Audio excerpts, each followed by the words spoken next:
जगायो अंग बभूति गले रुमाला शेष नाग लिपटायो बाबो तिलक बाग चंद्रमा घर घर अलग जगायो हो नगर में जोगी आया अजब है तेरी माया सबसे बड़ा है तेरा नाम भोलेनाथ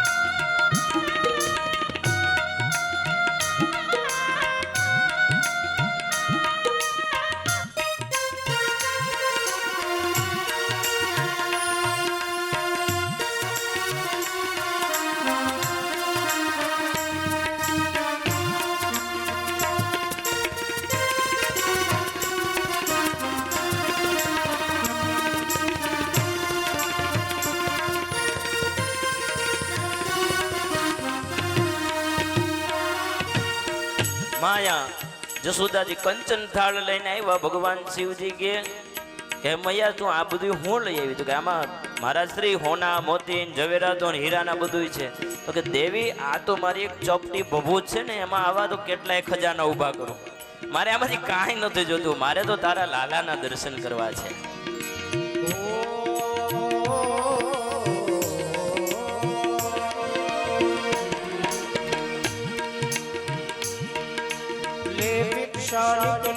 दराणी पंचन थारा धरायो ले भिक्षा जोग जाओ आसन पर कालक मेरो डरायो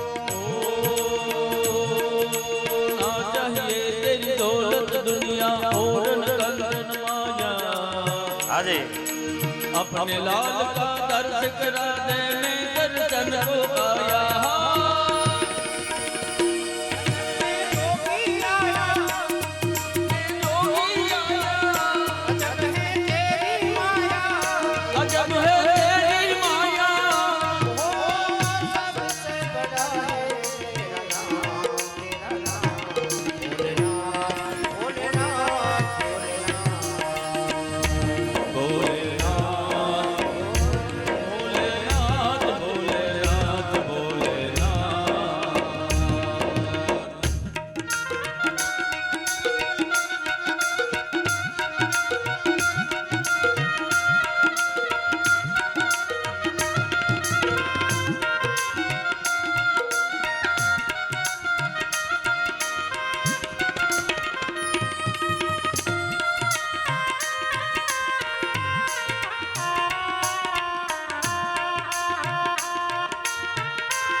અહીંયા જશોદાજી લાલાને હાથમાં લઈ અને ધ્રુજતા હાથે કહો મારું લાલો શાંત તો થઈ જશે ને.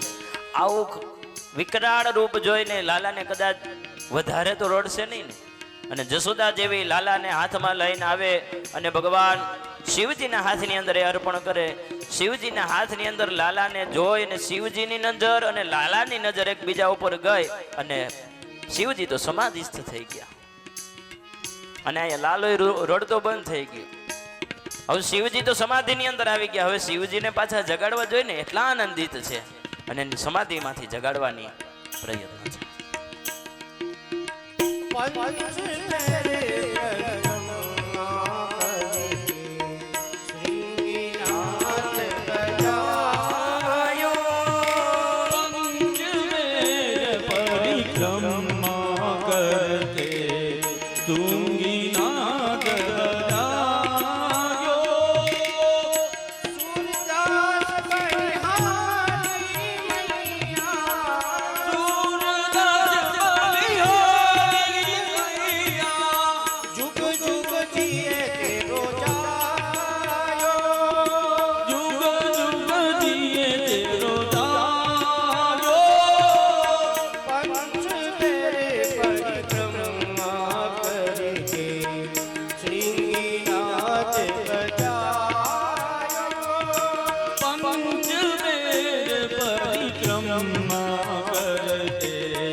શિવજીએ હાથની અંદર લાલા લીધો અને સમાધિ લાગી.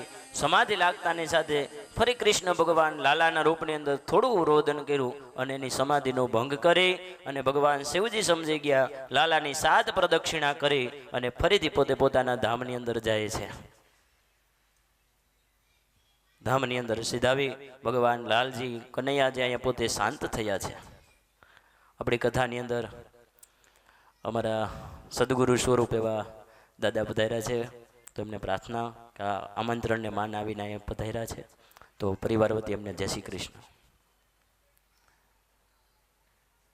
અહીં બેન હમણાં ચાલુ સંકીર્તન હતું એમાં ભાઈજી માટે પદાર્થ થયો એટલે અમારે એમ ભાઈજીનું એટલું ધ્યાન તો રાખવું પડે, એનો ટાઈમ થાય એટલે.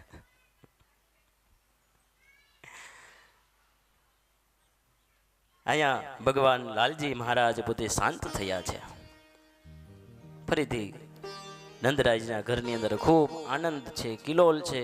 બધા જ નિત્ય નિયમ પ્રમાણે સૌ ગોપીઓ સાથે મળી અને નંદરાજના ઘરે આવી અને પોતાના દૈનિક કાર્ય છે એ ભૂલી જઈને ભગવાન ઠાકોરજીને રમાડે છે, લાલજીની સેવા કરે છે. દિવસો પછી દિવસો વીતવા લાગ્યા છે. અહીંયા નંદરાયજી પોતાના ગાડાની અંદર ઘણા ખરા દ્રવ્યો ભરી અને પોતાના રાજા છે કોણ તો કે કંસ મથુરાની અંદર, એટલે એને કર દેવા માટે જાય છે. ગોકુળવાસીઓ બધા સાથે મળ્યા છે, ગાડાઓની અંદર દ્રવ્યો ભર્યા છે અને દ્રવ્યો ભરી અને જ્યાં મથુરાની અંદર જાય અને કંસ મહારાજને વાત કરે છે. નંદરાયજી કહે છે કે હે મહારાજ, આપના અને વડીલોના અને પિતૃઓની કૃપાને લીધે આટલા બધા વર્ષ અમારા ઘરે લાલાનો જન્મ થયો છે. અને આ વાત સાંભળતા સ્વયં પરમાત્મા આવ્યા છે ને એટલે કંસ પણ એમ કે છે કે હે નંદરાયજી, તમારો દીકરો વિજય થાય, નામ યશ કીર્તિને વૃદ્ધિ કરાવનારો થાય, અને તમારા દીકરાઓના જેટલા શત્રુઓ છે ને એ બધાયનો નાશ થાય. ભગવાન કે તથાસ્તુ, હું અહીંયા કરવા જ આવ્યો છું. જે કાંઈ દ્રવ્ય લઈ આવ્યા હતા નંદરાયજી એ બધા જ કંસને સમર્પિત કરે છે. વધામણા લઈ અને નંદરાયજી કારાગારની અંદર બંધીવાન વસુદેવને મળવા માટે જાય છે. વસુદેવની સાથે મુલાકાત કરી બંને પરસ્પર બહુ રાજી થાય છે, આનંદની વાતો કરે છે. થોડા જ સમયની અંદર વસુદેવજી એમ કે છે કે હે નંદરાયજી, મને એવું લાગે છે કે ગોકુળની અંદર કોઈક આપત્તિ આવવાની છે, તમે જલ્દીથી પાછા ગોકુળની અંદર પધારો. અને નંદરાયજી વસુદેવજીને પ્રણામ કરી અને ફરીથી ગોકુળ તરફ પધારે છે. એવા સમયની અંદર કંસે મોકલેલી પૂતના આવે છે.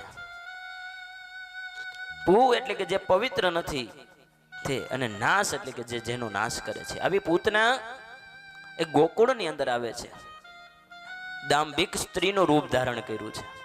એટલી બધી સુંદર છે કે આકાશની અંદરથી કોઈ દેવી પધારી હોય એવું એને દિવ્ય સ્વરૂપ બનાવ્યું છે. અને પોતે ગોકુળની અંદર આવતાની સાથે કોઈ વ્યક્તિને કહે છે કે હે વાલા, અહીં નંદરાયજીનું ઘર ક્યાં છે? કારણ કે કંસે આજ્ઞા કરી હતી કે આ 6 મહિનાના જેટલા પણ નાના બાળકો ગોકુળની અંદર હોય એ બધાનો વધ કરવાનો છે. બધા નાના નાના બાળકોને વધ કરતા કરતા છેલ્લે નંદરાયજીના ઘર તરફ આવે છે. ઘરની અંદર પ્રવેશ કરી માં જશોદાજીની પાસે આવીને કહે છે, વાતચીત કરવા લાગે છે. જશોદાજી પણ એના આ મોહિત રૂપની અંદર મોહાંત બન્યા, એને ઓળખી નથી શકતા. કારણ કે જ્યારથી લાલો આવ્યો છે ત્યારથી કોઈ ના કોઈ નવા વ્યક્તિઓ એને દર્શન કરવા માટે આવે છે, મળવા માટે આવે છે. કોઈ સાધુ ના વેશ આવે. લક્ષ્મીજી કદાચ દાસી બનીને આવી અને નંદરાયજીના ઘરના આંગણો છે એ પોતે વાળવા માંડે. આવી નંદરાયની ઘરની સમૃદ્ધિ છે. સૌંદર્ય રૂપ ધારણ કરી અને આ પૂતના છે એ નંદરાયજીના ઘરની અંદર પ્રવેશ કર્યો અને જશોદાજીની સાથે વાતો કરવા લાગી. વાત કરતા કરતા કહે છે કે હે દેવી, આ તમારે ત્યાં લાલાનો જન્મ થયો છે, લાલાને મને જોવા આપો ને, મને તેડવા માટે આપો ને. જશોદાજી પણ એ પૂતનાને ઓળખી ન શક્યા.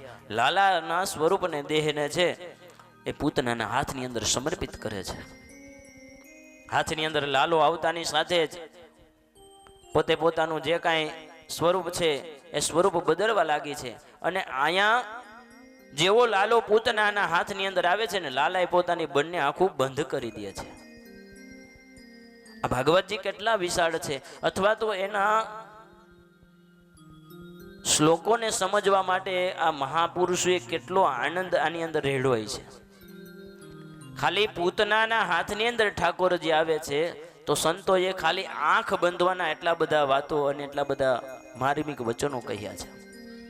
કોઈ સાધુ એમ કહે છે કે ભાઈ, પૂતનાના હાથની અંદર ઠાકોરજી આવ્યા, આંખો બંધ કરી દીધી, એનું કારણ એવું છે, કૃષ્ણ ભગવાન એ સમય વિચાર કરવા લાગ્યા કે જો હું એને મારી દ્રષ્ટિ આપી દઈશ તો એનું મોક્ષ થઈ જશે, એનું પુનરાવર્તન થઈ જશે, પછી મને મારશે નહીં. એટલા માટે મારી આ દ્રષ્ટિ છે એ પૂતનાને ન આપવી જોઈએ, એટલા માટે ભગવાને આંખો બંધ કરી છે. બીજા સાધુ કે ના ના, એવું નથી.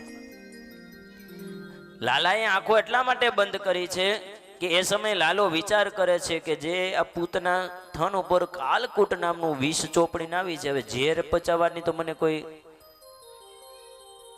ખબર નથી કે આ ઝેર કઈ રીતે મારે પીવું, ને એનો અનુભવ તો ભગવાન શિવજીને છે. એટલે શિવજીને યાદ કરવા માટે અહીંયા લાલાએ આંખો બંધ કરી છે.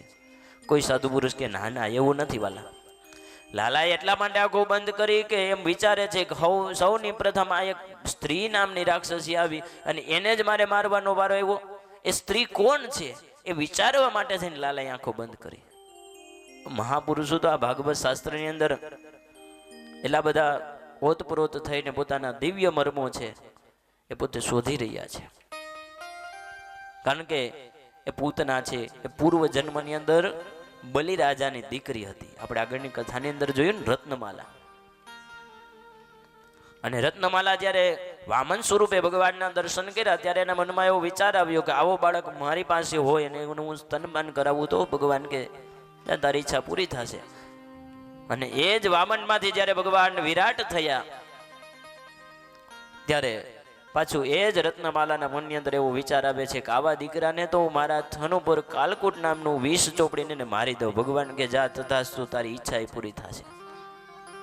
આ વિચારવા માટે જઈને ભગવાને આંખો બંધ કરી. આમ સંતોના અલગ અલગ મંતવ્યો છે, પરંતુ અહીંયા પૂતનાએ પોતાના હાથની અંદર લાલજીને લઈ અને પોતે ગોકુળની બહાર નીકળે છે.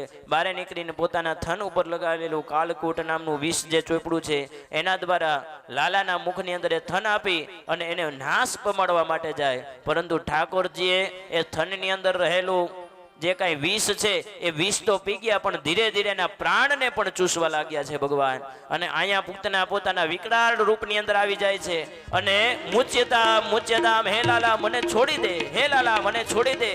આમ કરતા કરતા એટલું બધું વિશાળ રૂપ આ પૂતનાનું થઈ ગયું છે. મનમાં વિચાર આવે છે કે મેં ખરેખર લાલાને જ લીધો છે ને, એના ઘરની અંદર રહેલી શીલા તો મારા હાથમાં નથી ને. જો તો જોતાની અંદર લાલાએ એ પૂતનાના પ્રાણને પણ લઈ લીધા અને અંતે પૂતનાને છે પોતાના ધામની પ્રાપ્તિ કરાવે છે. પૂતના ગોકુળની અંદર બહાર વિશાળકાય રૂપે પોતે ધરાશય થાય છે.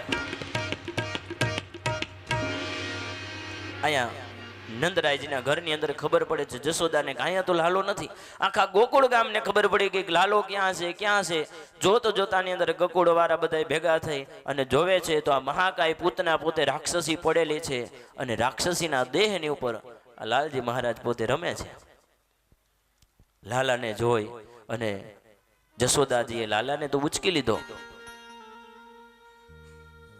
અને લાલાને ઉચકી અને બધા વિચાર કરે છે કે ઓહો આટલી મોટી રાક્ષસીની ઉપર આ કાનો બેઠો હોય છે, હવે એને કોકની નજર લાગી ગઈ છે. એટલે પોતે પોતાની ગૌશાળાની અંદર આવે છે.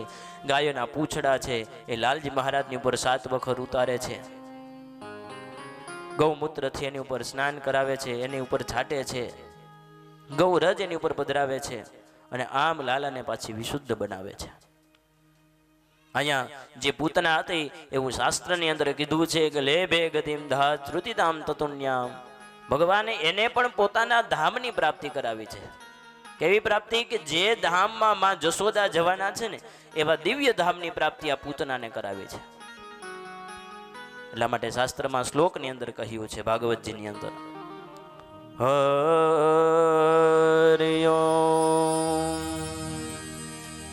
અહો બકીયમ સ્તનકાલકૂટમ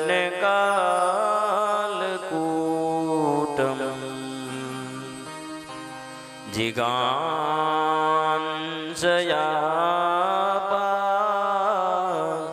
યયદપ્યસાધવે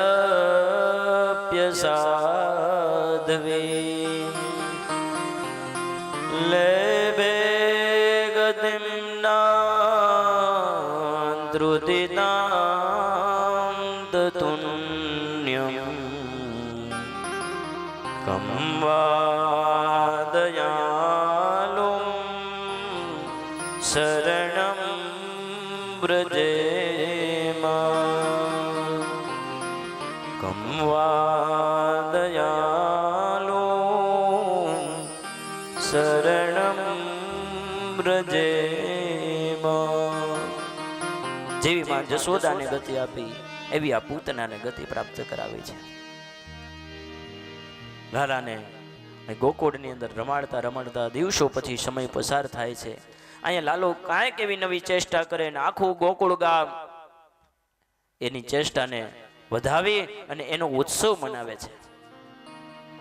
લાલજી મહારાજ એક દિવસે પોતાનું પડખું ફેરવે છે અને પડખું ફેર્યા એમાં જશોદાજી એટલા બધા આનંદમાં આવ્યા. આખા ગામવાસીઓ ગોકુળ વાળા હોય સવે સાથે મળી અને આ ઉત્સવ મનાવે છે. કારણ કે હવે તો લાલાજી પધાર્યા છે એટલે આખા ગોકુળ ગામની અંદર કેવલ આનંદ અને આનંદ છે. જેઓ ઉત્સવ મનાવવા માટે જાય છે આખા ગોકુળવાસીઓ પોતે આનંદની અંદર છે કિલોલ કરે છે. એવા સમયમાં જશોદાને એમ થયું કે લાવને લાલો આમાં છે ને સરખી રીતે આરામ નહીં કરી શકે એટલે પોતાના આંગણાની અંદર પડેલું ગાડું અને ગાડાના નીચે એક વસ્ત્રને પાથરી બાંધી અને એની અંદર લાલજી મહારાજને સુવડાવે છે. બધા આનંદ કરે છે. અહીં લાલાને એમ થયું કે હું જેની માટે આવ્યો છું મારા માટે થઈને ઉત્સવ કરે છે મને ગાડા નીચે અને એ બધા ત્યાં આનંદ કરે છે. એમ ન ચાલે. એટલે ભગવાને એક ગાડાની નીચે સૂતા સૂતા પોતાના જમણો પગ છે એ ગાડાને સ્પર્શ કરાવ્યો. જોત જોતાની અંદર ગાડું આકાશની અંદર ઉછળવા લાગ્યું અને ઉછળતા ઉછળતા સૌ એ દ્રશ્ય જોવે ત્યાં જ્યાં જેવું ગાડું નીચે આવે છે તો એની અંદર હેલો શકટાસુર છે, ભગવાન એનો વધ કરે છે. ફરી એ ગાડું પડેલું ભાંગેલું છે એની ઉપર ઠાકોરજી પોતે બેઠા છે. જ્યાં જશોદાને ખબર પડી કે ઓહો આ ગાડું આકાશમાં ઉછળ્યું અને ફરી નીચે ઉપર પડ્યું છે, મારા લાલાને કાંઈ નહીં થયું હોય. જે વિશાળ અવાજ આવ્યો, અવાજને જોતા જ્યાં ગાડાની પાસે આવે છે તો ગાડું ભાંગી ગયેલું પડ્યું છે અને એની ઉપર ઠાકોરજી લાલજી મહારાજ રમે છે.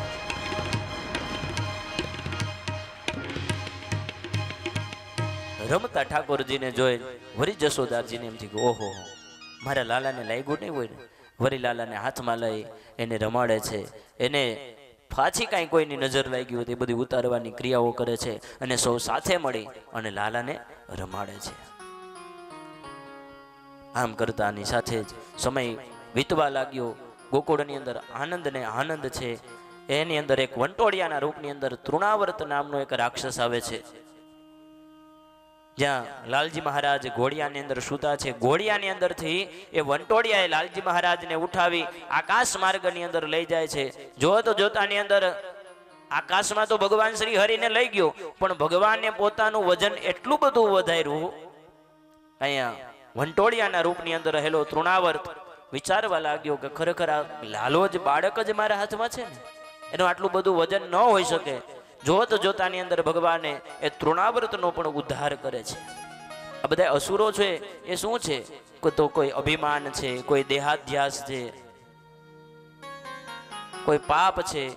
આ બધાય અલગ અલગ રૂપે આવેલા રાક્ષસો છે. કોઈ મોહ રૂપે આવ્યા હોય તો એના બધાયનો અભિમાનનું પોતે ભગવાન નાશ કરે છે. ભગવાન અહીં ગોકુળ અને વૃંદાવનની અંદર 11 વર્ષ અને 52 દિવસ માટે રહે છે. એવા સમયની અંદર પોતાના જીવનમાં 5 નિયમો એને ભગવાને રાખ્યા છે કે જ્યાં સુધી હું ગોકુળ અને વ્રજભૂમિની અંદર રહીશ ત્યાં સુધી હું મારા માથાના વાળ છે કપાવીશ નહીં. જ્યાં સુધી હું મથુરા અને ગોકુળ અને વૃંદાવનની અંદર રહીશ ત્યાં સુધી મારા પગની અંદર ચપ્પલ નહીં પહેરું. જ્યાં સુધી હું ગોકુળ અને વૃંદાવનની અંદર રહીશ ત્યાં સુધી મારા હાથની અંદર કોઈ શસ્ત્ર નહીં લઉં. અને જ્યાં સુધી હું ગોકુળ અને મથુરાની અંદર વૃંદાવનની અંદર રહીશ ત્યાં સુધી હું સીવેલા વસ્ત્ર નહીં ધારણ કરું. આવા નિયમોનું ભગવાન પાલન કરે છે પોતાના પગની અંદર. એટલા માટે જ આપણે વૃંદાવનની અંદર જઈને રમણ રહેતી છે એની અંદર શું કામે આડોટીએ છીએ કે ત્યાં ભગવાન શ્રી હરિ ખુલ્લા પગે પોતે પોતાનું વિચરણ કર્યું છે. ભગવાનની બાળ લીલા અને ભગવાનના આ દિવ્ય દેહ દ્વારા જ્યારે આ પરમાત્મા પૃથ્વી ઉપર આવ્યા હોય તો એ સ્થાનનું મહત્વ તો હોય જ ને. ત્યાંની જે ચેતના છે, ત્યાંની જે આભા ઓરા છે, અહીંથી આપણે અહીંયા બેઠા હોય ને વૃંદાવનની અંદર બેસી કંઈક તો અનુભૂતિ થાય ને. એ અનુભૂતિ એ જ સ્વયં પરમાત્મા પોતે છે. આગળ દિવ્ય કથાઓની અંદર જોયું કે ભગવાન છે એ અણુ અણુની અંદર વ્યાપ્ત છે. ખાલી એને જોવાની આપણી દિવ્ય દ્રષ્ટિ હોવી જોઈએ. સામાન્ય સત્યનારાયણ ભગવાનનું વ્રત અને પૂજન કરીએ અને એની અંદર રહેલો ભગવાનને ધરેલો ભગવાનનો પ્રસાદ છે અને એની અંદર જે સ્વાદ આવે એ પછી મહેમાન આવે તો એ જ વ્યક્તિ શીરો બનાવે, એ જ ચૂલો લઈ આવે, એટલી સામગ્રી લઈ આવીને બનાવે તો આવે કેમ? તો કે એની અંદર પ્રભુના દ્રષ્ટિ નથી પડી. અને અહીંયા ભગવાન શ્રી હરિ સ્વયં પોતે આવીને પોતાના ચરણો દ્વારા જે પૃથ્વીને પવિત્ર કરી એવી જગ્યાએ જો આપણે જઈએ તો આપણા જીવનની અંદર શાંતવતાની આનંદની પ્રાપ્તિ થાય છે. એટલા માટે વૃંદાવનની અંદર વ્રજભૂમિની અંદર આપણે પોતે આડોટીએ છીએ. અને આમ કરતાની સાથે એક સમયની વાત માં જશોદાજી અહીં લાલાને સુવડાવવાનો પ્રયત્ન કરે છે અને સુવડાવતા મનમાં વિચાર આવ્યો કે મેં ચૂલા ઉપર દૂધ મૂક્યું છે એ ઉભરાવા આવે છે. એટલે લાલાને પોતાના ખોળામાંથી લઈ અને નીચે મૂકે છે અને દૂધને લેવા માટે જાય. એવા સમયની અંદર લાલાને એમ થયું કે લાવીને મારી માને મારા દર્શન કરાવું. જેવી માં જસોદાજી ચૂલા ઉપરથી દૂધ નીચે ઉતારીને પાછા લાલાજી રડવા લાગ્યા અને લાલાને પોતાના ખોળામાં લઈ અને એને શાંત કરવાની કોશિશ કરે છે અને દૂધ પીવડાવે છે. એમાં સમયે ભગવાને બગાસું ખાયું અને પોતાના મુખની અંદર લાલાએ આખા બ્રહ્માંડના દર્શનમાં જસોદાને કરાવ્યા અને જસોદા તો જોતી રહી ગઈ કે આવા પરમાત્મા અને જેને હું મારો દીકરો માનું છું. હવે એ આનંદની અંદર, એ વિચારની અંદર, એ ધ્યાનની અંદર માં જસોદારી પાછું ભગવાનને થયું કે જો આ માં જસોદાને એમ થશે કે આ મારો બાળક લાલો નહીં સ્વયં ભગવાન છે તો મને માનો પ્રેમ નહીં મળે. પાછા માયાના આવરણ દ્વારા માં જસોદાને આવરી લીધા છે. ફરી માં જસોદાએ ભગવાન લાલાને દૂધનું પાન કરાવી છે. જોત જોતાની અંદર સમય પસાર થવા લાગ્યો અને અહીંયા લાલા અને એમના મોટા ભાઈના નામકરણનો સમય નજીક આવે છે. સૌપ્રથમ તો ગર્ગાચાર્યજી જ્યારે મથુરાની અંદર જાય છે ત્યારે વસુદેવજી એમ કહે છે કે હે ગર્ગાચાર્યજી, હું તમને એવું કહું છું કે તમે ગોકુળની અંદર નંદરાયજીના ઘરે જાઓ, એમની પાસે રહેલા 2 બાળકોનું તમારે નામકરણ કરવાનું છે. ગર્ગાચાર્યજી અહીંયા ગોકુળની અંદર આવે છે, નંદરાયજીના ઘરે આવે છે અને કહે છે આવો આપણે સૌ સાથે મળી અને આ કાનાના આપના બાળકોના નામકરણ સંસ્કારની વિધિ કરી. જસોદાજીએ લાલાનું અને સ્નાન કરાવે છે, પવિત્ર વસ્ત્રો પહેરાવે છે. રોહિણીની સાથે મળી, કોઈને જાજાને ખબર ન પડે એ સમયની અંદર આ ત્રણેય ખાલી નંદરાયજી, જસોદાજી અને એ સાથે મળીને ગૌશાળાની અંદર રોહિણીજીની સાથે જાય છે પોતાના બાળકોનું નામકરણ સંસ્કાર કરવા માટે.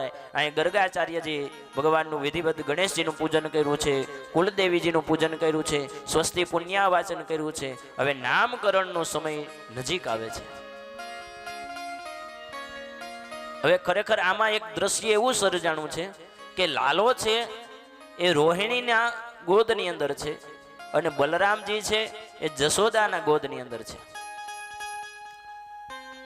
એટલે પોતાનો જસોદાના ખોડાની અંદર રહેલો બાળક છે એ જસોદાજી એ ગર્ગાચાર્યજીના ખોડાની અંદર પધરાવે છે અને ગર્ગાચાર્યજી કીધું નથી એમ છતાં પણ પોતે કહેવા લાગ્યા કે આ બાળક રોહિણીજીનું છે, આ મોટું બાળક છે અને આ મોટા થતાની સાથે જળનું એટલે કે આ જે નદી છે ને એ નદીનું પોતે કર્ષણ કરશે, એટલા માટે એનું પેલું નામ છે સંકર્ષણ છે.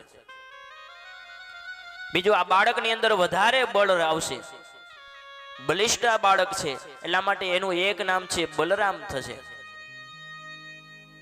આવા દિવ્ય નામોનું સંકીર્તન કરાયું છે. પછી જોત જોતાની અંદર ઠાકોરજી મહારાજનો, લાલજી મહારાજના નામકરણનો સમય આવે છે.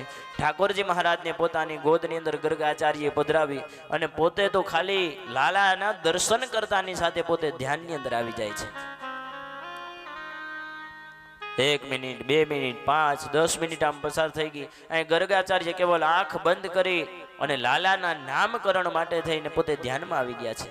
ઓહો, આજે મારા કયા પુણ્યનો ઉદય થયો હશે કે સ્વયં પરમાત્માનું નામકરણ કરવાનો મને લાભ અવસર પ્રાપ્ત થયો.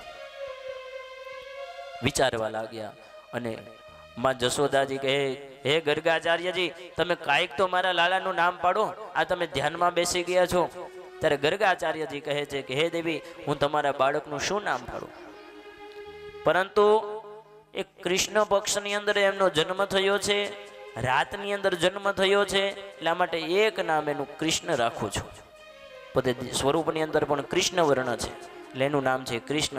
આ પહેલું નામ છે. અને પછી દેવી, આ બાળક તો એવા પોતાના જીવનની અંદર કર્મો કરશે કે એના અનેક નામ પડશે.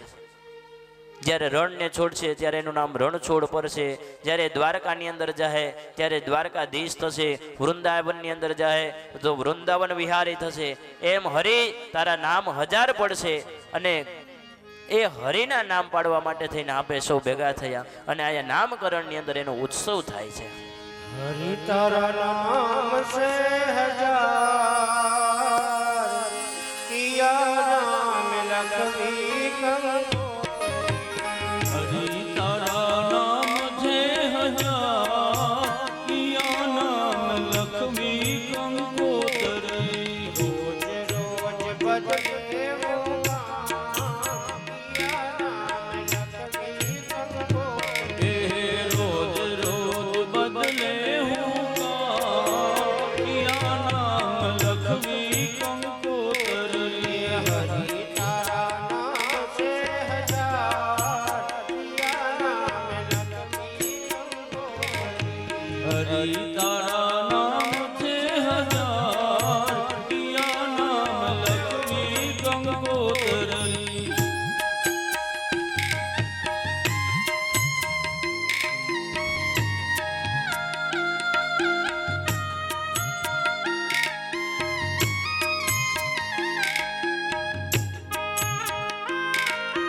લીલા ચરિત્રોનું વર્ણન શાસ્ત્રીજીએ કીધું એમ કે કદાચ 2 દિવસ હોય, 5 દિવસ હોય કે 7 દિવસ હોય, બહુ બધા લીલા ચરિત્રો ભાગવતજીની અંદર બતાવેલા છે.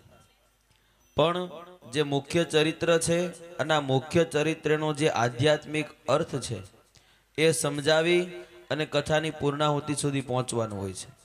એ દરેક કથાનો તમને સાર કહેતા જાય છે અને ધીમે ધીમે કથાની અંદર આગળ વધીએ છીએ. તો ખૂબ સરસ કથા ચાલે છે. એમાં પણ કથાનો પંચમ દિવસ છે. ભગવાન લીલા ચરિત્રનું વર્ણન શરૂ છે. તો વક્તા સ્ત્રીના વડીલ અને ખૂબ પ્રિય સ્નેહી એવા અમારે મુકેશભાઈ ઓઝા ભાઈશ્રી પધારેલા છે. તો એમને વિનંતી કરીએ વ્યાસપીઠ ઉપર વધારે વક્તાશ્રીને રૂડા આશીર્વચન પાઠવે. વક્તાશ્રી જે કાંઈ સન્માન કરે તેનો પણ સ્વીકાર કરે. પધારો.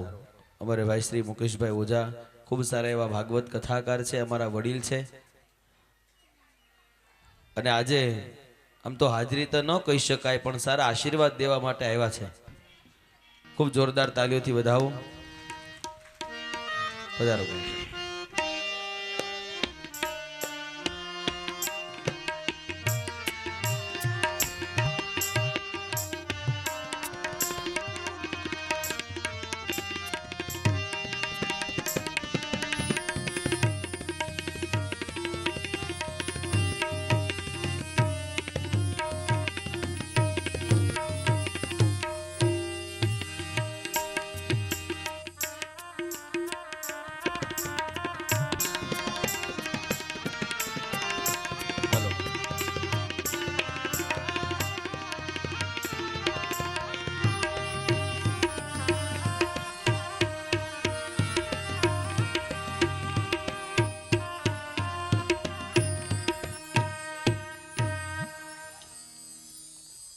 અમારે ભાઈશ્રી પધાર્યા છે. આમ તો કથાની સાથે જ આપણે છીએ અને બહુ કથાને પણ સાંભળી છે, પણ સારું એવું ભાગવતીય જ્ઞાન તમને પણ મળે, અમને પણ મળે અને કથાનું અનુરૂપ કંઈક પ્રવચન મળે. માટે મુકેશભાઈ ઓઝાને પ્રાર્થના કરીએ કથા અનુરૂપ જે કાંઈ તમને આશીર્વચન લાગે 5-10 મિનિટ માટે શ્રોતાઓને અને અમને સારા આશીર્વચન પાઠવો અને આપની વાણીનો લાભ આપો.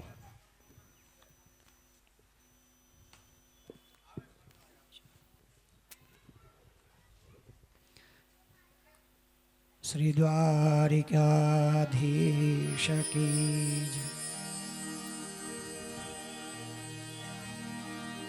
हरि बोल हरि बोल, हरि हरि बोल, हरि बोल हरि बोल, हरि हरि बोल। मुकुंद माधव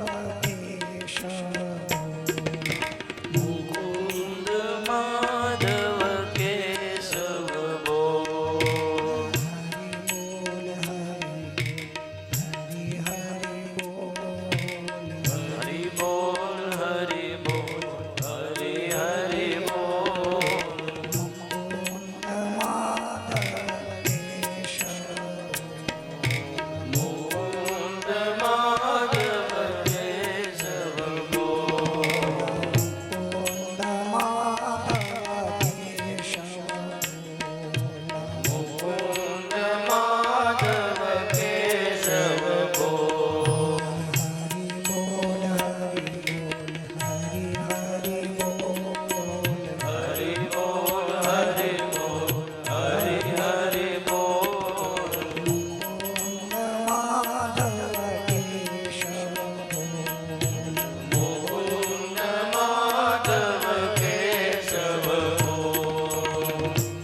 बकीयं स्तनकालकूटं जिङ्घाशयापाययदप्यसाध्वी लेभे गतिं धाज्योचितां ततोऽन्यं कं वा दयालु शरणं व्रजेम।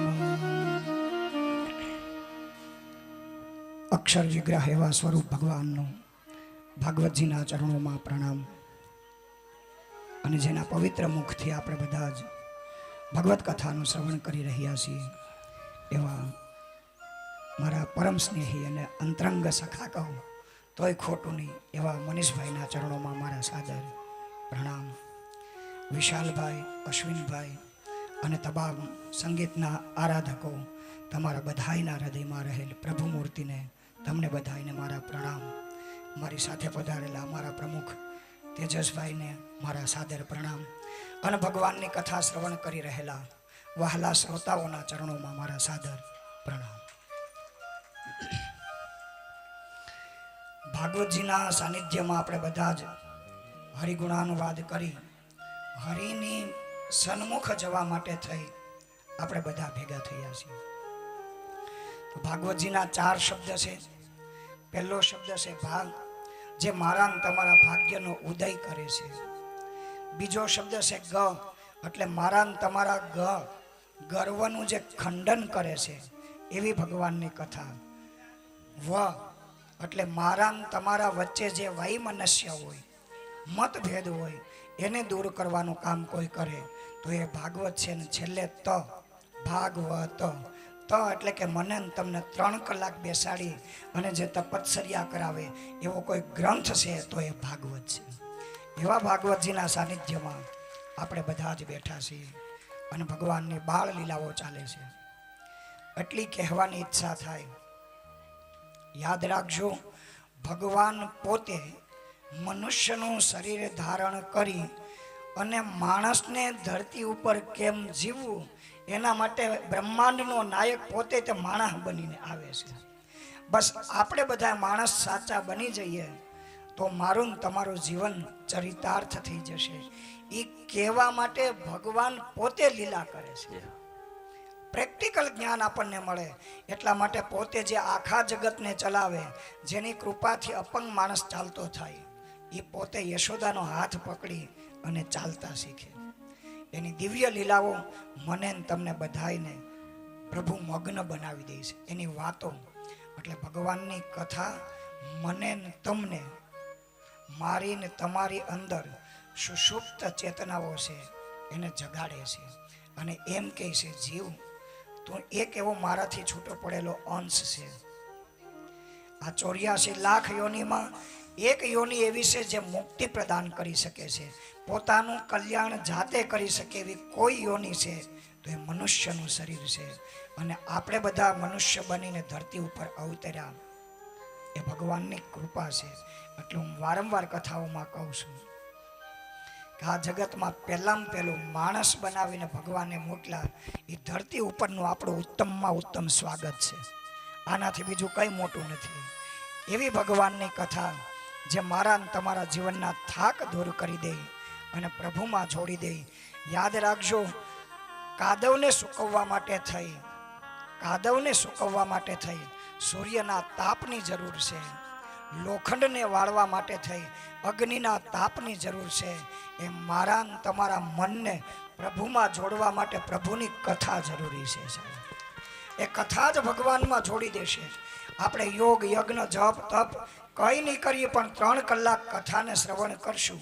અને ભાગવતજીના 10મા સ્કંદમાં અંતે તો કીધું છે બસ ભગવાનના ચરિત્રોને ગ્રહણ કરો, જીવનમાં લ્યો અને ધીરે ધીરે જીવનને જ એવું બનાવી દો કે તમારા જિંદગીમાં જે કંઈ ખોટી વસ્તુઓ છે એને છોડી સારી વસ્તુઓનું ગ્રહણ કરશો. ભગવાન વિમુખ, ભગવાન તરફ આપણે જતા રહીશું. ભગવાનથી વિમુખ નહીં થાય, ભગવાનની સન્મુખ થઈ જશું. એવા જ ભાવ સાથે વિશેષ કંઈ ન કહેતા વચ્ચે કોઈ સમય લેવો નહીં હતો પણ એમનો આગ્રહ એટલે આપણે આનંદ કર્યો. પણ મને કથા શ્રવણ કરવાનો બહુ આનંદ આવ્યો. કારણ કે ભાગવતજીની પહેલી ભક્તિ છે શ્રવણ ભક્તિ. અને શ્રોતાને બોલવું તો બહુ, પણ શ્રોતા બનવું ને વક્તા તો બનવું બહુ, પણ શ્રોતા બનવું એ મહત્વની વસ્તુ છે. કોઈને સાંભળવાને એ ઉત્તમમાં ઉત્તમ ભક્તિ છે. એટલે મને તમને સાંભળવાનો જે લાભ પ્રાપ્ત થયો છે મારો અંતર બહુ રાજી છે. બસ આવા સ્થાને જ્યારે પવિત્ર બ્રાહ્મણો ભગવાનની કથા કરતા હોય અને આ જગતના માણસો જ્યારે શ્રવણ કરતા હોય, યાદ રાખજો જેટલી ઘેર ટીવી છે ને એટલી કથા થવી જોઈએ, એટલી જરૂરી છે કથા. ને કેટલું બધું ટીવી આપણા જીવનમાં ભરે છે, એને કાઢવાનું કોઈ કામ કરે તો એ વ્યાસપીઠ કરે છે. એટલે જેટલી કથા થાય ધરતી ઉપર એટલી ઓછી છે. બસ જે આયોજકો છે, મનોરથીઓ છે, એના માટે પણ ભગવાનને પ્રાર્થના કરું અને બધાયનો શુભ ભાવ કરતાં કરતાં તમારા બધાયના હૃદયમાં રહેલ પ્રભુ મૂર્તિને પ્રણામ. તમને બધાને મારા જય શ્રી કૃષ્ણ. જય શ્રી કૃષ્ણ. ખૂબ સરસ. અમારે મુકેશભાઈને ખૂબ જોરદાર તાલીથી વધાવો.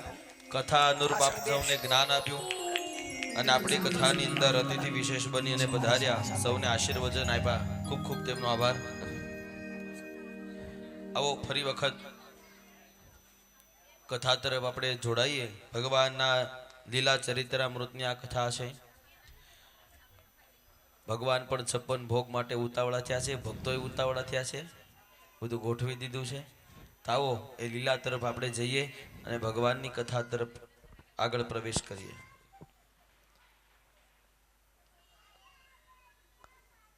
બોલો શ્રી ભાગવત ભગવાન કી જય.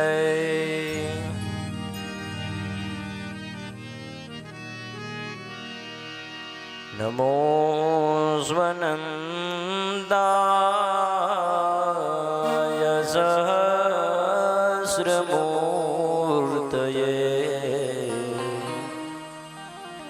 સહસ્રપાદા ક્ષિરોરુબાહવે સહસ્રનામને પુરુષાય શાશ્વતે સહસ્રકોટિ યોગદારિણે નમઃ. અમારા ભાઈ શ્રી પ્રવચનની અંદર ખૂબ સારી વાત કરી. એક તમારા જીવનનું એક સ્ટેપ કે સ્ટેજ એવું તમને પ્રાપ્ત થઈ જાય પછી નીચેવાળા માણસોને ભૂલી ન જવા. નકર એવું થાય કે અત્યારે કથાકાર થઈ જવાય, કલાકાર થઈ જવાય, પણ બીજાને જે સાંભળવા ને એ બહુ અઘરી વસ્તુ છે. ભગવાનની ભક્તિમાં કીધું કે શ્રવણમ કીર્તનમ યસ્ય સ્મરણમ પાદ સેવનમ અર્ચનમ વંદનમ સખ્યમ આત્મનિવેદનમ દાસ્યમ આત્મનિવેદનમ. ભગવાનને પ્રસન્ન કરવા માટેની ક્રિયાઓ બતાવી છે. એમાં પહેલું વેલું કીધું શ્રવણ કરવું ભગવાનની ભક્તિને. કીધું એમ કાંઈ નીચે બેઠા બેઠા તો અહીંથી અમે જે કહીએ એના ઘણા બધા અર્થો પરકો તમારા મનમાં આવતા જ હોય, પરંતુ અહીંયા આવીને જે શ્રી હરિ બોલાવે એ જ આપણે સૌ બોલી શકતા હોય અને તમે એટલું જ સાંભળી શકતા હોય છે.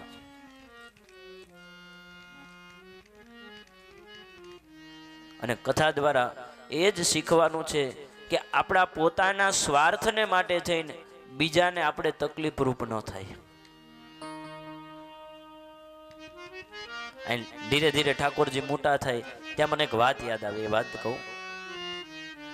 અમારે ભાઈ શ્રી રમેશભાઈ ઓઝા પોતાના દૃષ્ટાંતની અંદર કહે છે કે આપણો નાનો એવો સ્વાર્થ બીજાના માટે કેટલો વિકરાળ કે ભયાનક બને છે એની વાત છે. એક સમયની વાત કે સાપુતારાની ખીણ જેવા રસ્તાની અંદર પહાડોની અંદર ચડતી એક બસ આખી માણસોથી ભરેલી છે, મુસાફરોથી.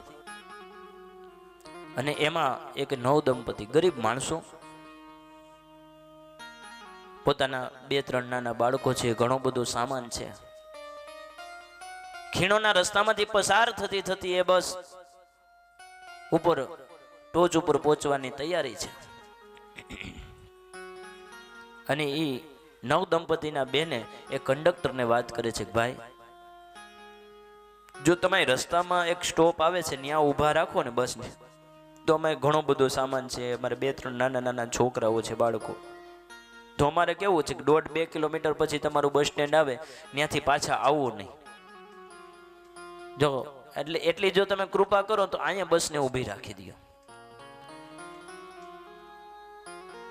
સ્ટેશનને આવવાને વાર છે પણ રસ્તાની અંદર અહીંયા બસ કંડક્ટર વળી આ બેનની વાત સાંભળી અને પ્રેમાળ હૃદય વાળો હશે એટલે બસ ત્યાં ઊભી રાખે છે. આ નવ દંપતી ઉતરી જાય છે, એનો જે કાંઈ સામાન છે એ બધું ધીરે ધીરે ઉતારે છે અને બાળકોની સાથે ઉતરી 5-10 મિનિટ ત્યાં બસ છે ઊભી રહે છે. આ બધે ઉતરી ગયા એટલે ધીરે ધીરે બસ ધીરે ધીરે આગળ પોતે જવા માટેનું પ્રસ્થાન કરે છે.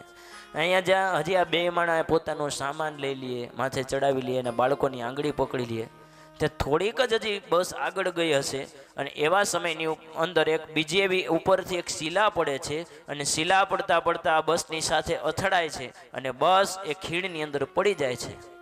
એની અંદર રહેલા તમામ મુસાફરો પોતે ચીસોનું ગુંજોનું વાતાવરણ બંધાઈ ગયું છે. બધાના રડવાના અવાજ આવવા માંડ્યા. આ દ્રશ્ય જોયું અને આ નવ દંપતીના મનની અંદર અલગ અલગ વિચાર આવે છે. જે સ્ત્રી છે એ તો આનંદમાં આવી, હાશ ભગવાન તેમને બચાવી લીધા, તું ખૂબ ભગવાન દયાળુ છે. અને એવા જ સમયે એ ભાઈ રડવા લાગે છે. સ્ત્રી એને પોતાના પતિને કેમ છે કહે છે, કેમ તમે રડો છો સ્વામી? ભગવાનની કૃપા અને અનુગ્રહ થયો, આપણે બચી ગયા, એનો તમને આનંદ હોવો જોઈએ. ત્યારે ભાઈ ખૂબ સરસ વાત કરે છે, હે વાલી, તું કેવલ આપણો આનંદ જોશો કે આપણે ભગવાનની કૃપાની હિસાબે બચી ગયા, પણ જો આપણે અહીંયા ન ઉતર્યા હોત અને બસને એમને આગળ જવા દીધી હોત તો જે આ અકસ્માત સર્જાણો એ ન સર્જાત અને આપણા માટે થઈને આટલા બધા વ્યક્તિઓની જાન ગઈ એ ન જતી હોત, એનું મને દુઃખ છે, એટલા માટે હું રડું છું.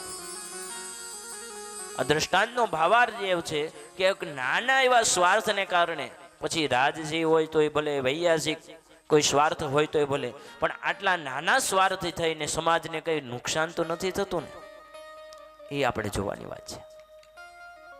કથાકારો તો પોતાના હિસાબે જે કાંઈ ભગવાન એને પ્રેરણા કરે એ પોતાના હિસાબે કથા કરતા જ હોય, પરંતુ એમાંથી આપણે કેટલું ગ્રહણ કરવું, આ કથાને આપણે કેટલી સાર્થક કરવી, એ આપણી અંદર હોવું જોઈએ. આવો કથાની અંદર પ્રવેશ કરીએ. અહીં ઠાકોરજી પોતે નું નામકરણ સંસ્કાર થયું, ગર્ગાચાર્યજી પોતે જવાની તૈયારી કરે એવા સમયમાં જશોદાજી એમ કે છે કે હે ગર્ગાચાર્યજી, એમનેમ થોડું તમારે જવાય, તમને હું કાચું સીધું આપું, તમે અહીં પ્રસાદ ભોજન પ્રસાદ તૈયાર કરી અને અમારા આંગણે ભોજન લઈને જાઓ. માં જશોદાજી એક અલગ રૂમ આપે છે, રૂમની અંદર બધી સીધા સામગ્રી આપે છે. અહીં ગર્ગાચાર્યજી યમુનાજીની અંદર સ્નાન કરી અને પોતે પોતાની જ્યાં સીધું આપ્યું છે એની અંદરથી પ્રસાદની સામગ્રી તૈયાર કરે છે.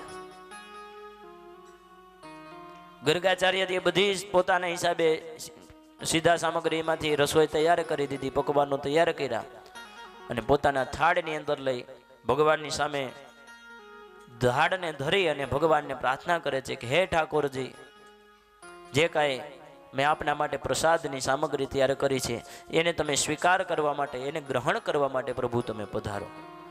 ગર્ગાચાર્યજી પોતાની બંને આંખો બંધ કરી અને ભગવાનને બોલાવે અને ઠાકોરજી પોતે પારણામાંથી સૂતા સૂતા ધીરે ધીરે બાખોડિયા ભર અહીંયા આવે છે અને જે ગર્ગાચાર્યજીએ થાળ ધર્યો છે એ થાળમાંથી પોતે જમવા લાગે છે.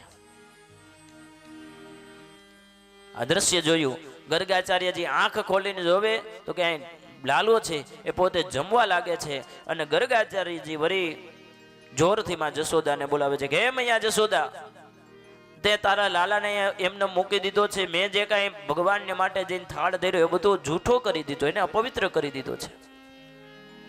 હવે તો આ બધું જ લઈ જા અને બીજું ફરીથી બનાવવા માટે સીધાની સામગ્રી આપ. માં જશોદાજી બધી સામગ્રી લઈ બીજી વખત બધું પાક ને સીધાની સામગ્રી આપે છે. વળી ગર્ગાચાર્યજી સ્નાન કરી ફરી રસોઈ બનાવી, ફરી ભગવાનને થાળ ધરે, બે આંખો બંધ કરી અને ફરીથી ભગવાનને ભોજન કરવા માટે બોલાવે અને પાછો લાલો જ્યાં સૂતો છે ત્યાંથી પાછો આવી અને જે ગર્ગાચાર્યજી ભગવાનને થાળ ધર્યો છે થાળમાંથી પોતે ભોજન ગ્રહણ કરવા લાગે છે. વળી ગર્ગાચાર્યજી આંખ ખોલીને જોવે છે તો અહીંયા ઠાકોરજી ભોજનને ગ્રહણ કરે છે.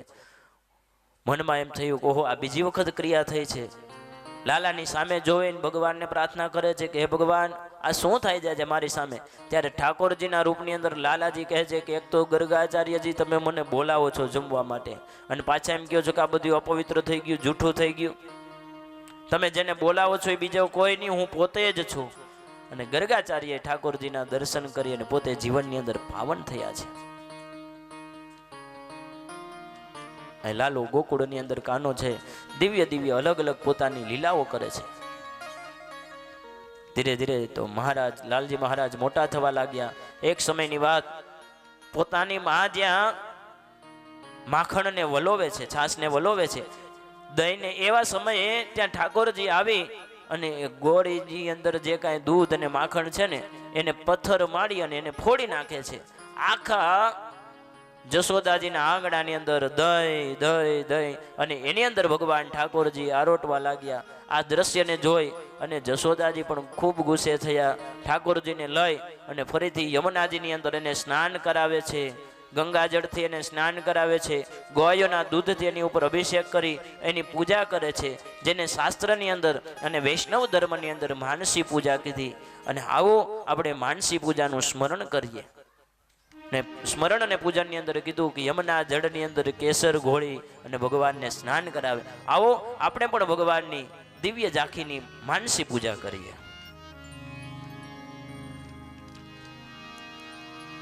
જમુના જળમાં કેસર ઘોળી સ્નાન કરાવું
નાચી ઉઠું તાલમાં હસી જાઉં વાટે ઘાટે નાચી તાલમાં હસતી જાઉં વાડે ગાડે નાચી ઉઠું તાલમાં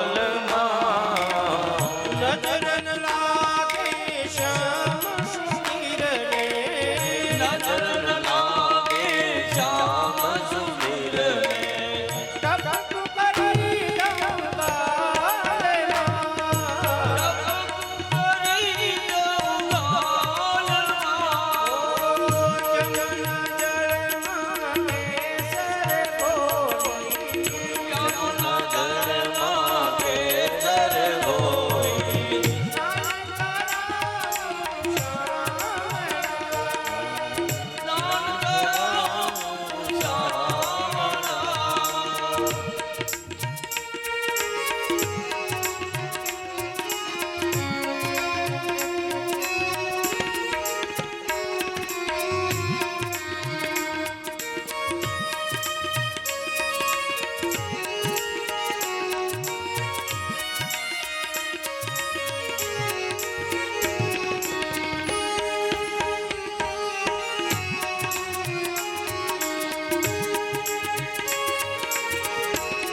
કરી કોંડળ કનકે મારા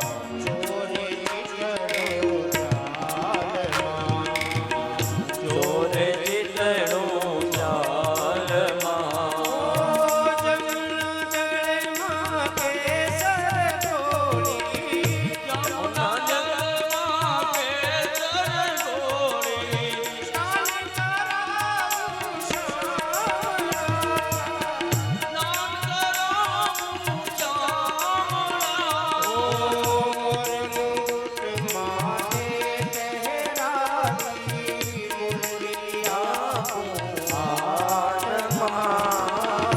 મોર મુકુટ